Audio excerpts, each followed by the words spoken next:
good day, everyone. Welcome to Virtual Concert Halls. We are an independent broadcasting platform for musicians, music managers, music educators, and music lovers. I'm Anna Ouspenskaya, and I'll be hosting today's program. Virtual Concert Halls dedicates its channels and programs to streaming live performances, competitions, panel discussions, festivals, and many, many other forms of music interactions. We connect musicians with their audiences and with each other.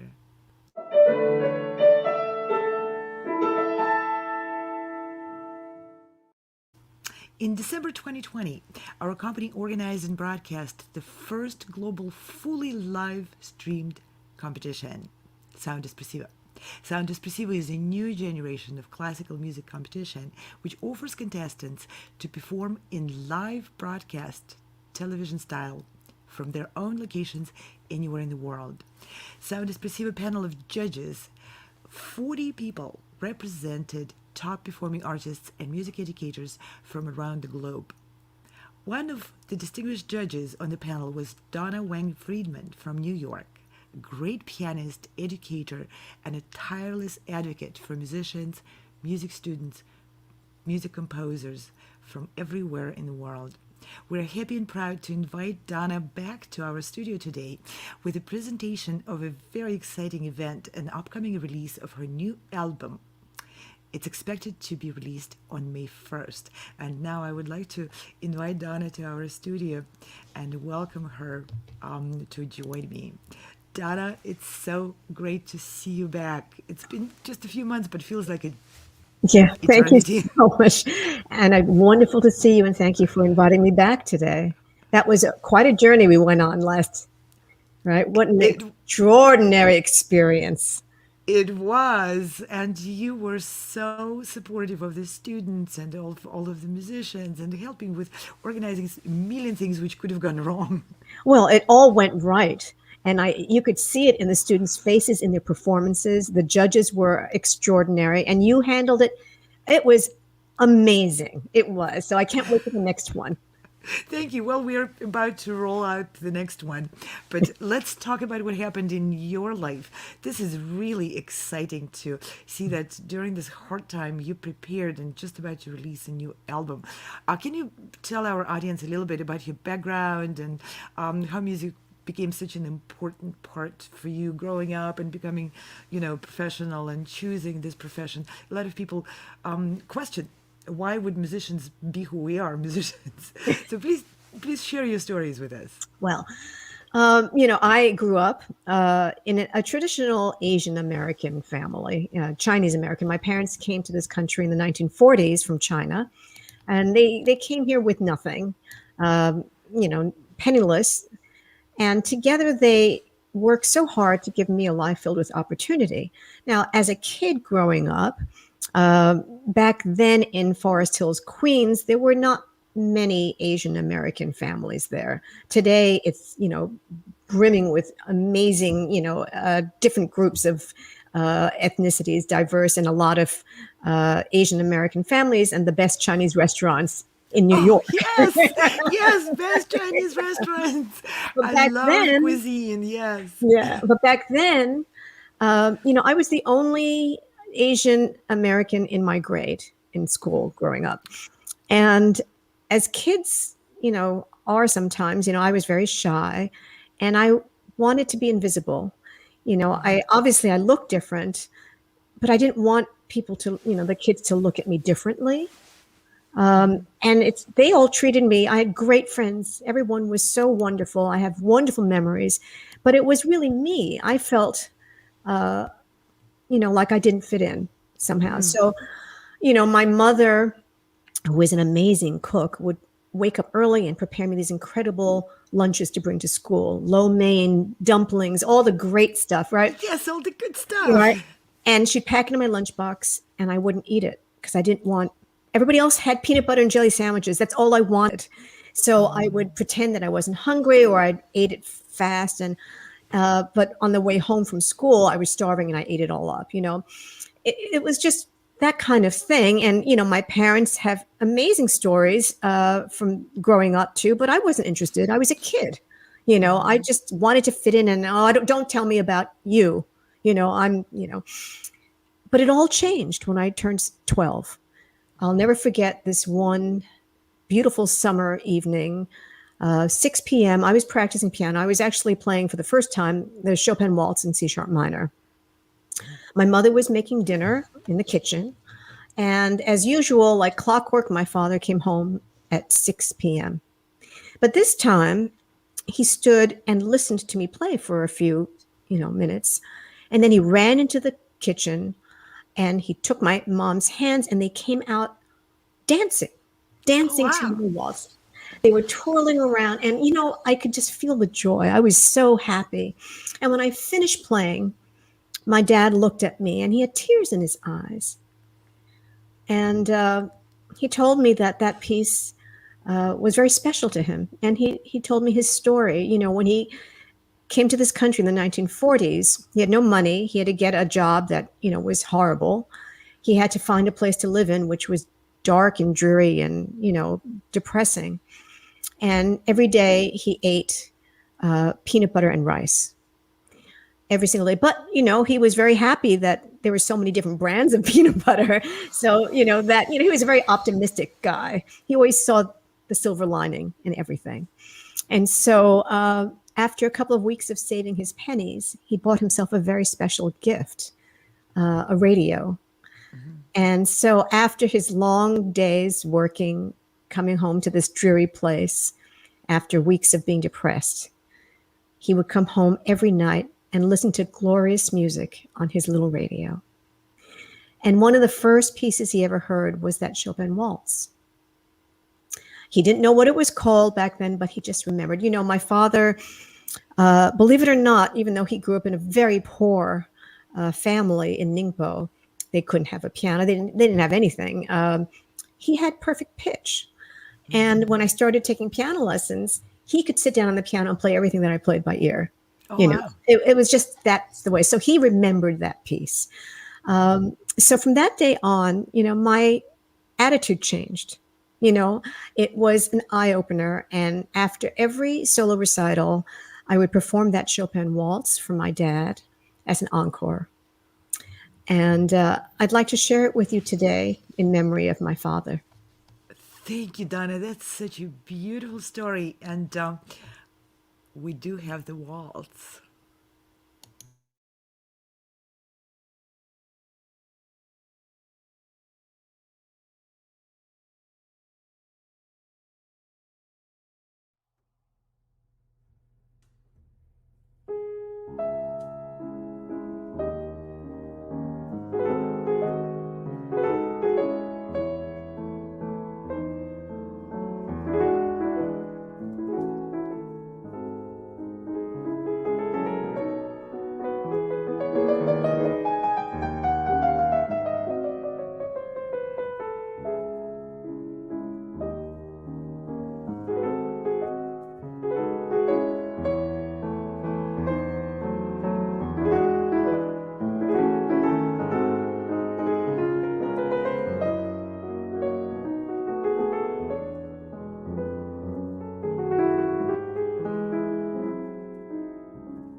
That's one of the most touching performances of that waltz. I can hear the story in it. You really have such a richness, Well, you're so gorgeous kind. interpretation. It's, my father said to me after he heard me play that piece, when he came to this country with nothing but his hopes and dreams, when he heard me play, he said he realized that his hopes and dreams did come true. So it's an amazing thing because music has always been part of my growing up. And I've always felt so much more comfortable being on stage and communicating through music than being just, as growing up as a kid, talking to people, being shy and uncomfortable. But music was always the vehicle where that would free me, where I could communicate. So I never chose to be a pianist. I think the music chose me, you know? Yeah, that's the true calling of Yeah. the artist. That's beautiful. Donna, you're doing so many amazing things. And you're an educator, supporter of so many musicians, and mu- social activist for musicians, if I may call you that too. I don't. Yes, you're doing so much for everyone around. You're such a generous soul. And the current situation, I mean, we hear it every day, but hearing it every day doesn't make it any less challenging for everyone with the pandemic and the rest of the troubles we're all going through. Tell us, please, about the album. I understand this was your way of keeping. Well, I'll let you speak for it. How did it come about to be? Well, it was, actually, I never planned on doing this. It really it came about very organically. It really started with, last March when I was walking my dog, and I was, well, this stranger, this very large man, came barreling towards me and started screaming all these anti-Asian slurs, every insult he could think of, and then he Oh, ended I'm by so sorry. saying, "Yeah, well," he ended up by saying, "Get out of this country or get what you deserve." And he was very close to me. I thought he was going to hurt me physically, but he didn't. Luckily, a group of passers-by started walking towards us, and he fled. He went back into the park.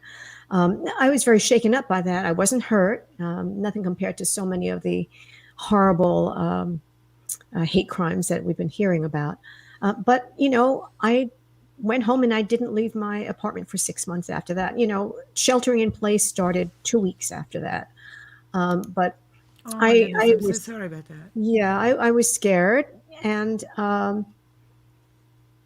yeah, and then over those next couple of months, listening to the news, reading the paper about so many hate crimes, um, I just couldn't stand it anymore. And I started, to start my day instead of reading the paper to listen to music. And I was seeking out music written by underrepresented composers, women composers, Asian American composers, African American composers. There is a wealth of music out there that so many people, have not had the privilege of hearing. So I started learning music, and I'm a very emotional person. And when I listen to music, I love all music, but certain things speak to me, and I can hear uh, their story and feel connected to it. So the pieces, sort of, really did, I have to say, um, get me through. That music got me through a very difficult year, which ended with my entire family getting sick with coronavirus of Oh all my things. God. you I'm know, so sorry about that. but But everyone is okay, right? everybody is fine, thank you. But Okay. my parents always said, because they went through a lot when they left behind their family and friends. They had to flee because of the Japanese occupation. So they had, we all have our stories, right? But they always said to me, look for the silver linings. And all of our concerts have been canceled. All of us have been affected, right? Of But course. there are silver linings. I mean, I think that with the virtual programming now, I think a lot of people who may not necessarily have had the time before or the inclination or the finances to afford to go to hear a classical music concert, with a click of the mouse, they get to hear great music. So I think, Absolutely. I think that's a silver lining that will never go away. I mean, I can't wait for live performances to come back, but I think that the virtual programming is going to continue, and it'll be a combination of both worlds, the best of both worlds. So I have a little bit of my father's optimism for that. Or a um, lot. yes, yes, yes, and I'm always looking for those silver linings, which is how this the album title Heritage and Harmony, Silver Linings, is really a summary of my journey through the pandemic. But it's not about me. It's about everyone, really. A year later, we have all these hate crimes or even more abundant, 150% more apparently. And that's heartbreaking. I think we all feel it. Um, and I did, want to do something in my small way, in my own small way, which is always through music.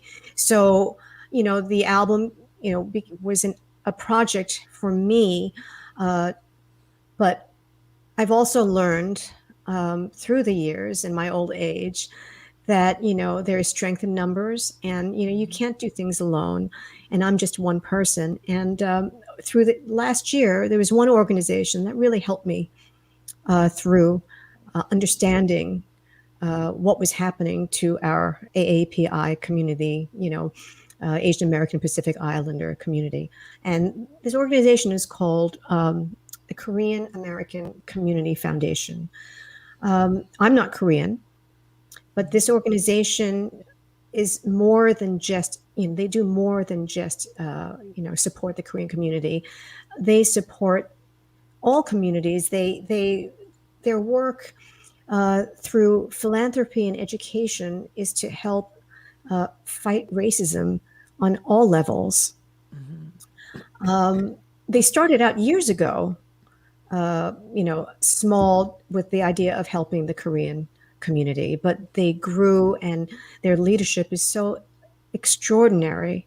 And their mission is, something that I truly believe in. So all the proceeds for this album, this EP, will be going to the KACF, the Korean American Community Foundation.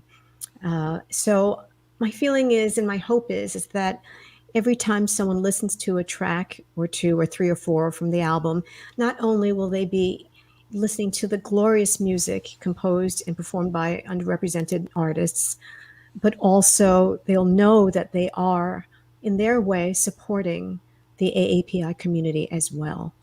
And, again, there is strength in numbers, and I hope that we can all lift each other up and get through this, time, and get through this terrible time and come out the other side, more connected, kinder, and, knowing that we are really, in this together. This is a beautiful call for beautiful action. Let's extend the hands of peace and collaboration with each other and with everyone. And I can't say how much I support that. This is what everyone needs. This is where our hearts are. Let's just follow our hearts. Our hearts are not in division. Our hearts are in being together with everyone and Right. bringing the best from ourselves and from everybody around. Yeah, and music is the universal language, is a universal language, that can cross all barriers, and we can listen to music, all of us, in and have our own perspectives and bring our own personal journey to each piece, and so I'm hoping that through music, we can bring people together. Oh, absolutely. Yes, we can. Look at the orchestras. That's If right. we can bring together the first violinists and the second violinists, music can bring together anyone. But how did you select the particular pieces? I mean, I understand that our goal is to connect and to get everyone together, but it's not possible to do with one album. So you had to pick and choose. And if you can maybe share a little bit also about some background information about the composers. You have some really interesting names on that album and very, very unique pieces in there. Yeah. Well, again, I I didn't select the pieces for the album. It's more like, you know, they those pieces were there with a specific reason almost to help get me through the year. And the first piece that I heard back in March after the incident um, was this beautiful piece for solo piano and simply called Prelude. And when I listened to it, I was so overwhelmed by the connection I felt to it. And I really couldn't even put, my finger on this connection. But, it spoke to me. I felt a peacefulness. I felt a contentment. And I also felt a sense of triumph listening to this piece. And then I looked, for the name of the composer. And the composer's name is Beata Moon. And it turns out that I knew her from our Juilliard days. We studied with the same piano teacher, the great Adele Marcus. But back then, she was a pianist. So I was so interested in finding out, her story and how she came to compose this gorgeous piece. So I reached out to Beata, and, she told me very much like my background. She grew up in a traditional Korean American family in Indiana, where there were really no Asian American families there. And, like me, she felt invisible as well. But she was a very good Korean daughter. She did everything right, studied hard. She got into Juilliard. She played the piano beautifully. But it wasn't until she was an adult and after she took a couple of years off, that's when she found her true voice as a composer. And this prelude was her very first composition for solo piano. That's interesting. So you heard the actual series debut of the newborn composer. Yeah, yeah.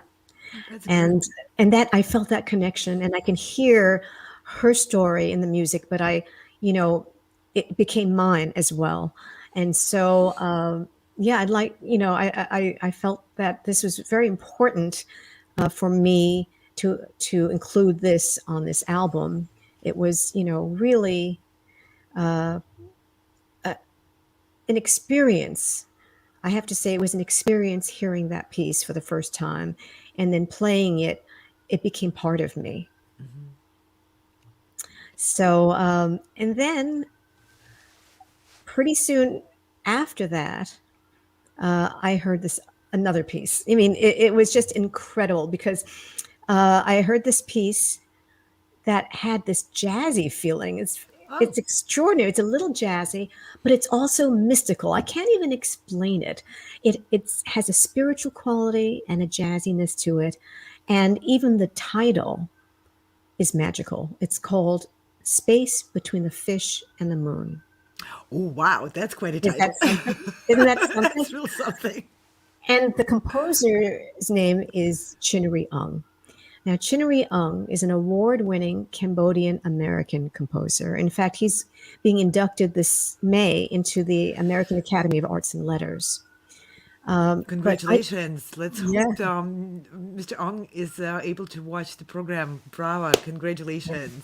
Yeah, well, he is extraordinary. And I have to say again, the silver lining is with this virtual world, I was able to talk to him. I reached out to him, and not only do I consider him a friend, but he's certainly a mentor to me. And I asked him about this beautiful piece, this special, special piece, and I asked him about the title. And he said the title comes from a poem written by the 13th century poet Rumi. He's a mystic poet, and that's where the mysticism comes in. I think there's a spiritual quality. Frankly, when the more I play the piece, I've been playing it, and it keeps evolving. And at one point, Chinary said to me, this piece is yours now. You do with you take it through your journey. And I've had, my journey, and also talking to him through this piece, I've come to feel the jazziness, but also a very spiritual quality. And I feel a little bit of an Asian connection to it. My parents were Buddhist, and we used to always go to the Buddhist temple, and there were these little bells and this little, quiet, through the quiet of the temple, these little bells would ring, and I kind of felt that through this piece as well. Chinary, his story is remarkable because he came to this country in the 1960s to study clarinet at the Manhattan School of Music. Now, he won a scholarship to study at Columbia University, so he didn't go back to Cambodia like he was originally planning to, which was really life-saving for him because during that time, it was the genocide, the Cambodian genocide that killed 2 million people. In fact, many of his family members were killed during that time. And had he gone back to Cambodia instead of staying here and studying at Columbia, he would have been, meeting a similar fate. So, his story is remarkable. Incredible. Yeah, it's incredible. It's incredible. But he is resilient and optimistic. I think that is a trait that a lot of musicians share, Yes. And I think it's the music that gives that to us. We have so much to believe in and to be grateful for. And I'm grateful to Chinary for this gorgeous piece, for getting me through a very dark time. And I'd like to share it with you, if I may. Yes. Let's hear the piece by Chinary Ong, Space Between Fish and the Moon. Very intriguing title.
Oh, absolutely. That is a remarkable piece. You're so right.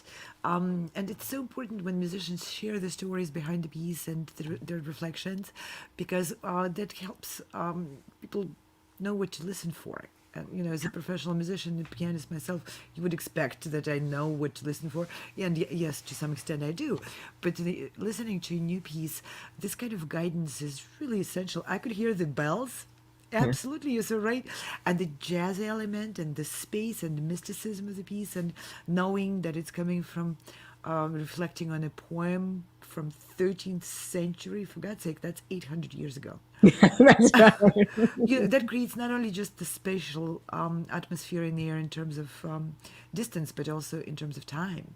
Yeah. And this eternal approach to, I mean, there's just so many thoughts that provokes and helps really to take the most out of the music people listen to. Thank you for doing this incredible interaction and to this really, truly remarkable piece. I can see why you're fascinated with it so much. Yeah, and it's part of a group of pieces called Seven Mirrors. So I'm very excited to be learning the other pieces as well. And they're all so different. I have to say, I've never composed. I've always wanted to compose, but I never did.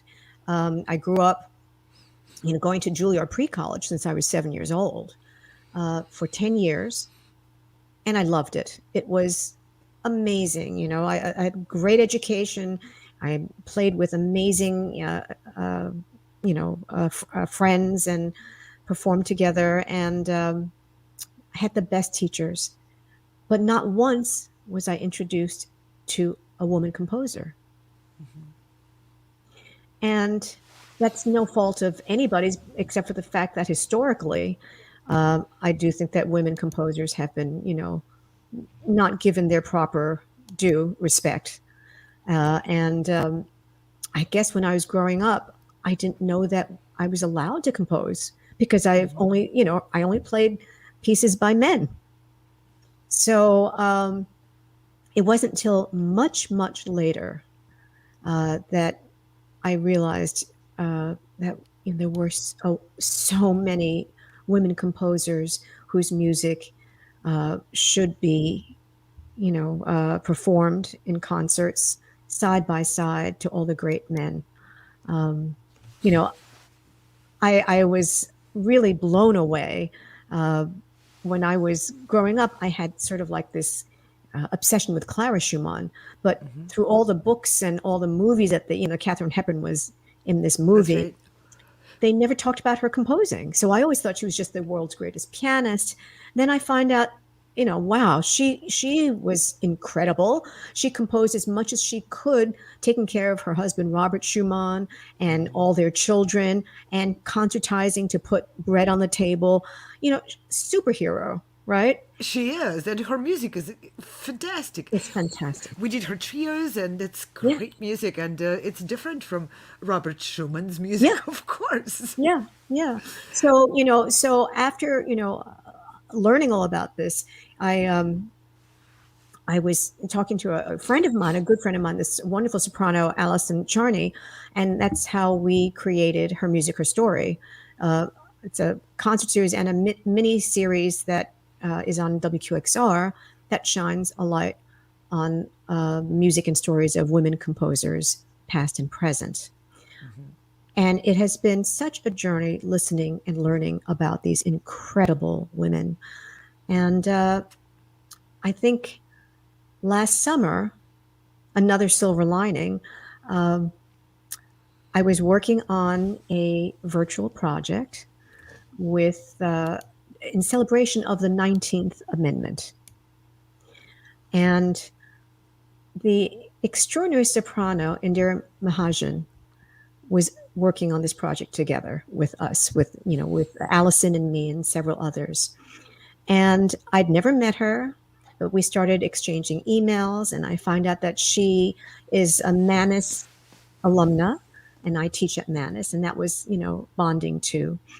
Um, and we connected, we clicked, and I've been working on an education program in collaboration with the National Women's History Museum that will hopefully launch next spring. And this is a program dedicated to school age girls of color, to giving them a platform to have their voices heard, because I think it's important that they find their voices and their voices are acknowledged. And it's about giving them strong women BIPOC role models in the arts. And so I invited Indira to join me and to be part of this program. And so we started talking about, what pieces, what songs we would collaborate on as part of the project. And I fell in love with this art song by Florence Price. Florence Price was the first female African-American composer ever to have a major work performed by a major symphony orchestra. She did indeed. Yeah. Yeah. She was one of the most recognized African-American composer, male or female.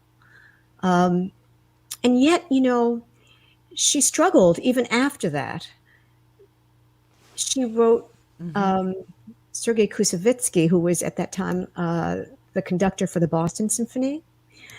And she wrote him, she said, Maestro Koussevitzky, I'm sending you my music, and I hope that you will judge it solely on its merit alone and not, count the two strikes against me that I am a woman and I am an African American. Just please listen to the music. Yeah, that speaks on how current and relevant it was in her mind that she really asked for a fair judgment. Yeah. And you know what happened? He never responded. Mm-hmm.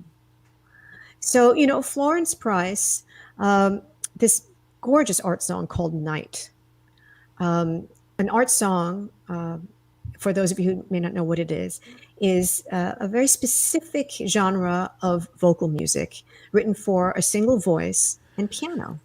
It's a very intimate setting, but the music always is written for a poem. Now, the poem that Florence Price wrote Night for is also called Night, but the poet's name is Louise C. Wallace. And not much is known about her, except for the fact that she was an African-American poet who won first place in an amateur poetry contest. And at some point, she was living in Little Rock, Arkansas, where Florence Price was living. And their paths may have crossed then. Florence Price was a music teacher at the time, and Louise C. Wallace was a housekeeper.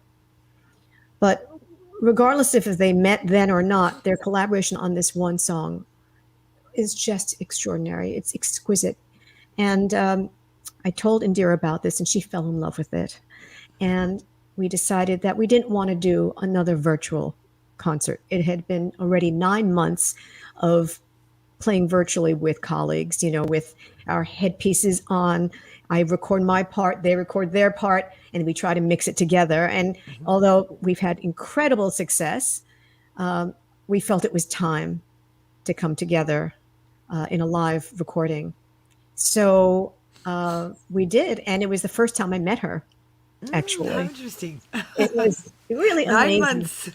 Yep. Into the And project, yeah. we met, we didn't rehearse. We had to do this recording socially distanced. I wore a mask. She, of course, couldn't because she's a singer. Right. And it was the first time I got to play on a piano that was tuned and didn't have 3 broken strings, because my piano still has 3 broken strings, right? I can relate to that so much. My Right? pianos are in such a terrible shape. It's crazy. It's crazy. So, so when we first, as soon as we started, as soon as she started singing with me and my playing with her, it was like a dream. After 10 months of being isolated, after being, all of this, I felt like I won the lottery. Mm-hmm. All those feelings came rushing back. It was as natural as breathing. And it was such a moving, emotional experience. And we recorded 2 songs together.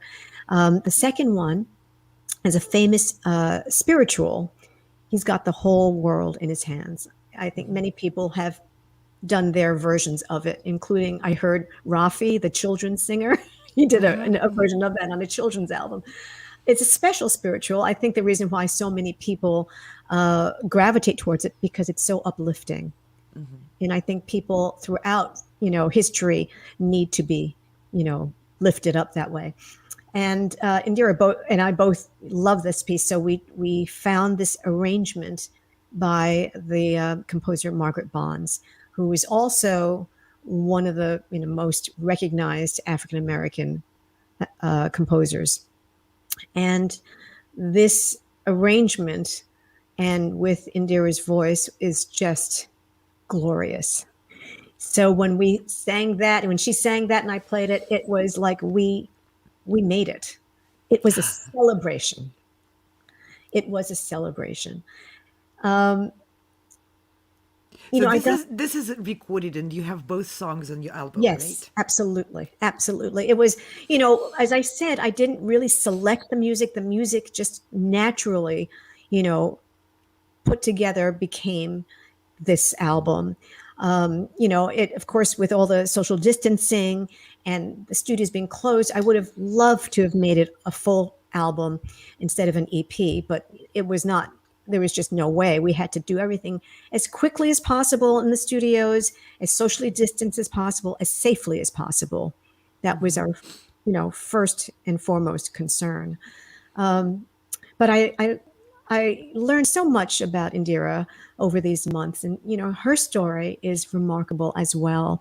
She has the same heritage as our vice president, Kamala Harris.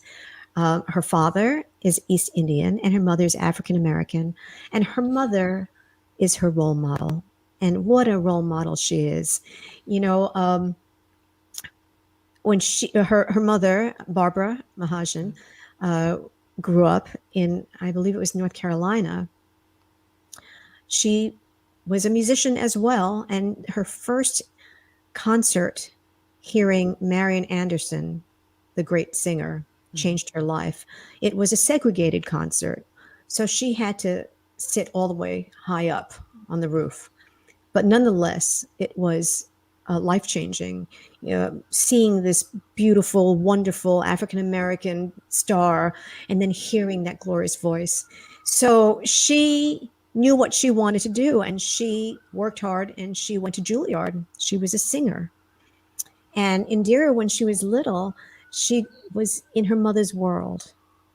And when her mother was on tour doing Porgy and Bess, Indira was, beside herself. She got to play the role of a little orphan boy on stage. And she was surrounded by this beauty, this incredible production and the music. And that was it. She knew what she wanted to be. Which I think is really something. That's like you right? say, music finds its people. That's right. It's very much so.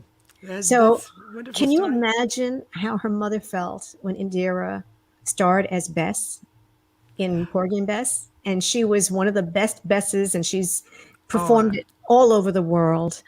And then Indira won the Marian Anderson. a word. Yeah. Oh, wow. And that That's came quite full. an enclosure of this Yep, circle. full circle. Her mother's role model, her winning this, it was the universe being at peace and smiling at them. So, stories like this, learning about the artists, I think, puts the music and what we do on a different level, Absolutely. you know. And I know that some people who are not used to listening to classical music and not used to connecting with it, I do think that when they hear these stories, it does open up a new understanding. And You it's know, very enriching understanding. It's an invitation into the world full of stories and a lot of uplifting ones. That's right. And it shows, we all have stories, that we are more alike truly than we are different.